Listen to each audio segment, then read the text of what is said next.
Welcome to education point. आज की जो हमारी वीडियो है वो क्लास 12th की केमिस्ट्री के फर्स्ट चैप्टर पर है, जिसका नाम है द सॉलिड स्टेट। आज हम बात करेंगे ठोस अवस्था पर। जैसे कि आपको पता है कि पदार्थ की 3 अवस्थाएं होती हैं। तो जो पदार्थ की 3 अवस्थाएं होती हैं, तो आज हम उन पर विस्तृत चर्चा करेंगे कि पदार्थ की जो 3 अवस्थाएँ हैं, इनमें परमाणु, अणु और आयन किन बलों के माध्यम से आपस में जुड़े रहते हैं। जैसे कि यहाँ देख रहे हैं कि पदार्थ 3 भौतिक अवस्थाओं ठोस, द्रव तथा गैस में पाया जाता है।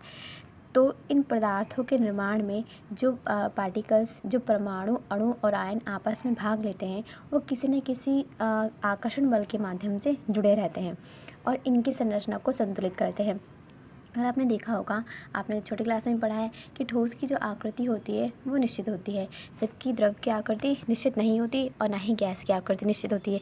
ऐसा क्यों होता है? क्योंकि अगर आप ध्यान से देखेंगे तो क्या जो ठोस है, ठोस में प्रबल अंतराण्विक आकर्षण बल पाया जाता है।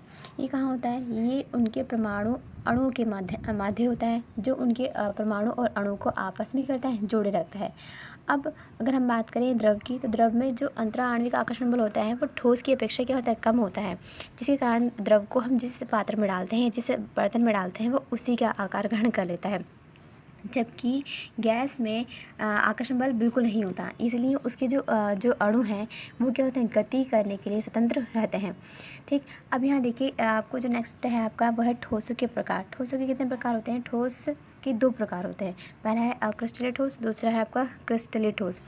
अक्रिस्टलीय ठोस में क्या है कि अक्रिस्टलीय ठोसों में परमाणु, अणु और आयन अनियमित रूप से व्यवस्थित रहते हैं। जैसे आपका प्लास्टिक हो गया, रबड़ हो गया या अन्य कोई ठोस हो गया, उसमें जो परमाणु, अणु और आयन उसके निर्माण में भाग लेते हैं, तो वो जो होते हैं अनियमित रूप से व्यवस्थित रहते हैं।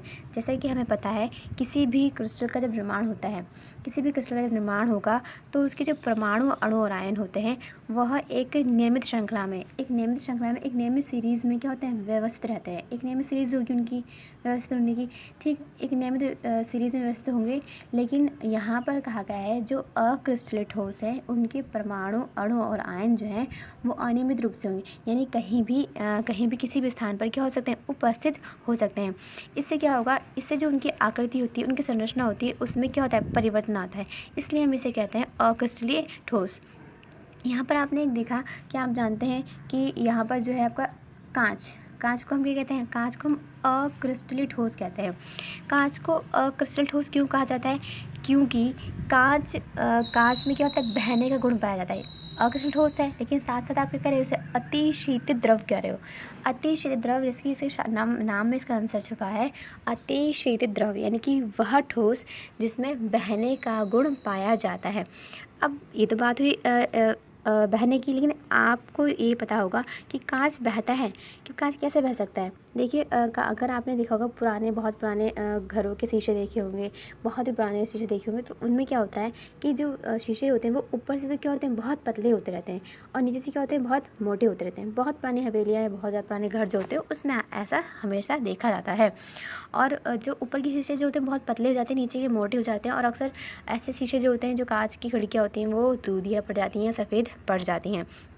इसका कारण ये होता है कि लगातार तापमान में जो परिवर्तन होता है, कभी ठंडा कभी गर्म, से क्या होता है कि इनके जो परमाणु, जो इनके अणु होते हैं, वो क्या करते हैं? अपना नियमित स्थान छोड़कर क्या होता है? नीचे की ओर गति करने लग जाते हैं, जिससे कि ऊपर जो उपस्थित परमाणु होते हैं उनकी संख्या कम हो जाती है, और नीचे परमाणु अथवा अणुओं की संख्या क्या होती है? अधिक हो जाती है, जिसके कारण नीचे की सतह पर जो आपका कांच है वो मोटा हो जाता है। इसलिए कहा जाता है कि कांच में बहने का गुण पाया जाता है, कांच को अतिशीतित द्रव कहा जाता है। साथ ही साथ अगर हम देखें तो अक्रिस्टलीय ठोस के जो गलनांक होते हैं वह निश्चित नहीं होते। मतलब अगर आप बात कर रहे हैं कि प्लास्टिक की, तो प्लास्टिक का जो गलनांक है, ठीक, प्लास्टिक का जो गलनांक है वह गलनांक ही रबर का नहीं होगा। क्यों? क्योंकि दोनों के गलनांक में परिवर्तन है।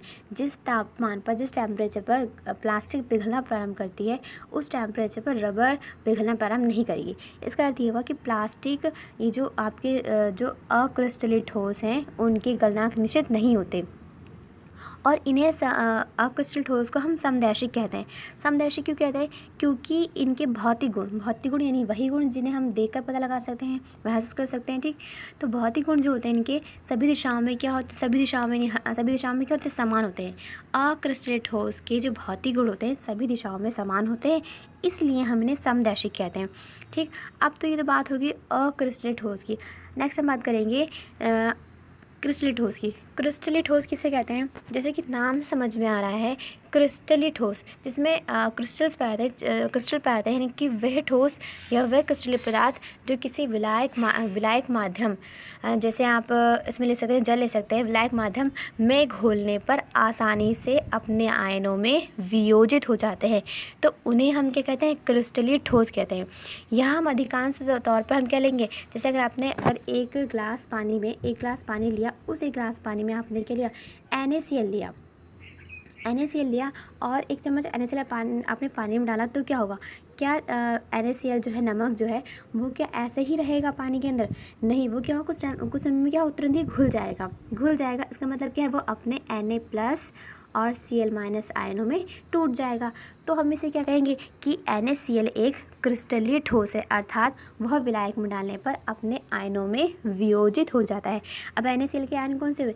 Na+ इसमें टूट रहा है और Cl- में, क्योंकि यहाँ पे जो Na+ एक घटक कण है और Cl- भी एक घटक कण है, तो ये Na+ और Cl- में टूट रहा है। तो हम इसे कहते हैं कि वह ठोस पदार्थ जो विलायक में डालने पर आसानी से अपने आयनों में वियोजित हो जाते हैं, तो उसे हम क्या कहते हैं? क्रिस्टलीय ठोस कहते हैं। यहाँ पर दूसरे देखिए लाइन में यहाँ पर क्या है कि क्रिस्टलीय ठोस के परमाणु, अणु, आयन। यहाँ पे मेरे पास एक क्रिस्टल है, तो उसमें क्या है? उसके परमाणु, अणु और आयन क्या है? एक नियमित व्यवस्था में व्यवस्थित रहते हैं। जैसे अगर आपके पास ये क्रिस्टल था, तो इस क्रिस्टल में जिसके परमाणु, अणु और आयन जो थे, वो क्या होंगे? वो एक नियमित क्रम में व्यवस्थित होंगे, यानी कि उनकी व्यवस्था का क्रम बहुत ही निश्चित होता है, ठीक। तो उनकी व्यवस्था के आधार पर, किसकी? परमाणु, अणु और आयन की व्यवस्था के आधार पर जो क्रिस्टल होता है वो क्या होता है? वह क्रिस्टलीय ठोस होता है, ठीक। इनके गलनांक, जो क्रिस्टल ठोस हैं, क्रिस्टल ठोसों के गलनांक निश्चित होते हैं, यानी कि अगर आपका NaCl का था, वही गलनांक आपका क्या होगा? सुक्रोज या ग्लूकोज का होगा। यानी एक टेम्परेचर पर, जिस टेम्परेचर पर आपका एक क्रिस्टल ठोस पिघलता है, उसी टेम्परेचर पर आपका दूसरा क्रिस्टल ठोस पिघलना प्रारंभ करता है।